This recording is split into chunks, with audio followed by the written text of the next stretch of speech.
আসসালামু আলাইকুম। আমন্ত্রণ জানাচ্ছি আমার কথা শোনবার জন্য। আমাদের বাংলাদেশে একটি আতঙ্কের নাম হলো মামলা বাণিজ্য। আমাদের এই বাংলাদেশে মামলা বাণিজ্য যেন ক্রমশ বৃদ্ধি পাচ্ছে। আমরা বিগত সময় লক্ষ্য করেছি, বিগত সরকারের সময় দেখেছি যে মামলা দিয়ে মানুষকে হয়রানি করতে, তাদের মতাদর্শের বিরুদ্ধে যারা ছিল, বিপক্ষ দল যারা ছিল তাদের বিরুদ্ধে যথাযথ মামলা দায়ের করা হতো। এমনও দেখা গেছে যে মৃত ব্যক্তির নামেও মামলা হয়েছে। আমরা ভেবেছিলাম সেই পরিস্থিতি থেকে মনে হয় এবার রেহাই পাওয়া যাবে, কিন্তু সত্যিকার অর্থে কোনো পরিবর্তন ঘটেনি। এখনও একই ঘটনা ঘটে যাচ্ছে বাংলাদেশে। বিভিন্ন জায়গায় কান পাতলেই শোনা যায় যে মামলা দিয়ে হয়রানি করা হচ্ছে। কেন করা হচ্ছে? এটি একটি বাণিজ্য হয়ে দাঁড়িয়েছে। আমাদের বাংলাদেশের যে রাজনৈতিক দলগুলো রয়েছে তার মধ্যে অন্যতম একটি দল বাংলাদেশ জাতীয়তাবাদী বিএনপি।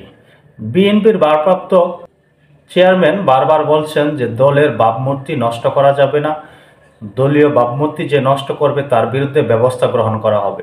আমরা ইতিমধ্যে লক্ষ্য করেছি সেরকম কিছু ব্যবস্থা গ্রহণও করেছেন, কিন্তু মাঠ পর্যায়ে যারা নেতা রয়েছেন, কর্মী রয়েছেন, তাদের সুবুদ্ধি উদয় হচ্ছে না। তেমনই একটি ঘটনা ঘটে গেল রংপুরে। রংপুরে মামলা বাণিজ্যের অভিযোগ, একে অপরকে দুষলেন বিএনপির নেতারা। রংপুরে জুলাই গণঅভ্যুত্থানের একটি মামলায় ইচ্ছেমতো আসামি করার অভিযোগ উঠেছে মহানগর বিএনপির আহ্বায়ক শামসুজ্জামান শামুর বিরুদ্ধে। গত রবিবার 16 নভেম্বর সামাজিক যোগাযোগ মাধ্যমে মামলার বাদীর একটি ভিডিও বক্তব্য ভাইরাল হলে বিষয়টি সামনে আসে। সোমবার 18 নভেম্বর সকালে সংবাদ সম্মেলন করে এই অভিযোগ মিথ্যা বলে দাবি করেন শামু। এদিকে মামলার কাগজপত্রের তথ্য অনুযায়ী 13 নভেম্বর রংপুর মহানগরের কোতোয়ালি থানায় জুলাই গণঅভ্যুত্থানের সংঘর্ষে একটি মামলা করেন 29 নং ওয়ার্ড বিএনপির যুগ্ম সাধারণ সম্পাদক মামুনুর রশিদ।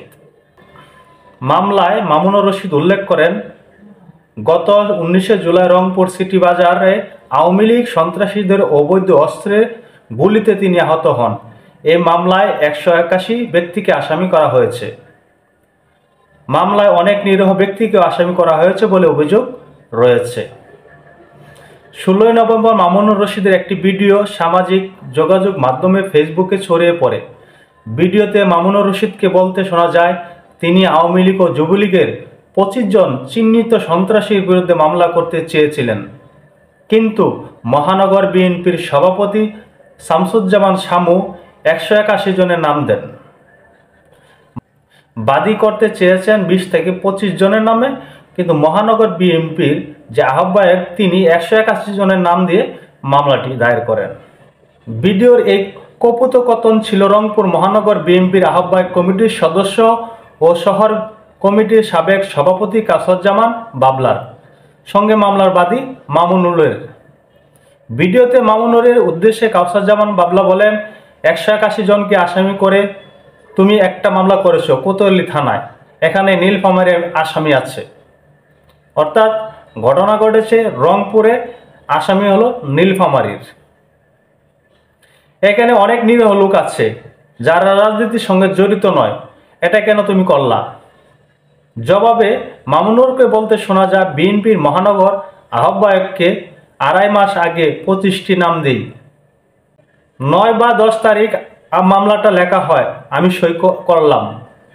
তখন আমি অসঙ্গতি থেকে জিজ্ঞাসা করলাম এগুলো নাম কেন?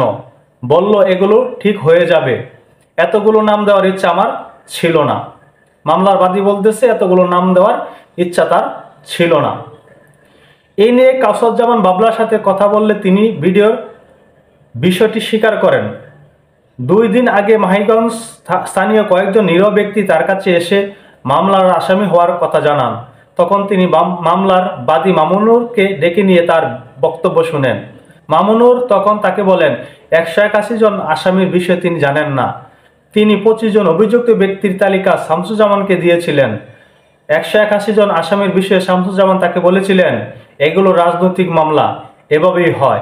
কাসরুজ্জামান বাবলার অভিযোগ, মামলার বাণিজ্য করার ইচ্ছেতেই এমনটি করেছেন মহানগরের আহ্বায়ক। অর্থাৎ তিনি মহানগর আহ্বায়ক বলছেন যে মামলা এরকমই হয়, রাজনৈতিক মামলা এভাবেই সাজানো হয়। দেখেন মামলা বাণিজ্যটা কতটুকু ভয়ানক।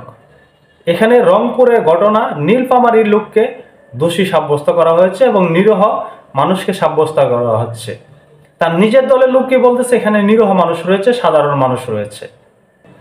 এই বাণিজ্য কবে বন্ধ হবে আমরা জানি না, তবে আমাদের বাংলাদেশ থেকে এই বাণিজ্য অতি দ্রুত সময়ের মধ্যে বন্ধ করা খুবই প্রয়োজন।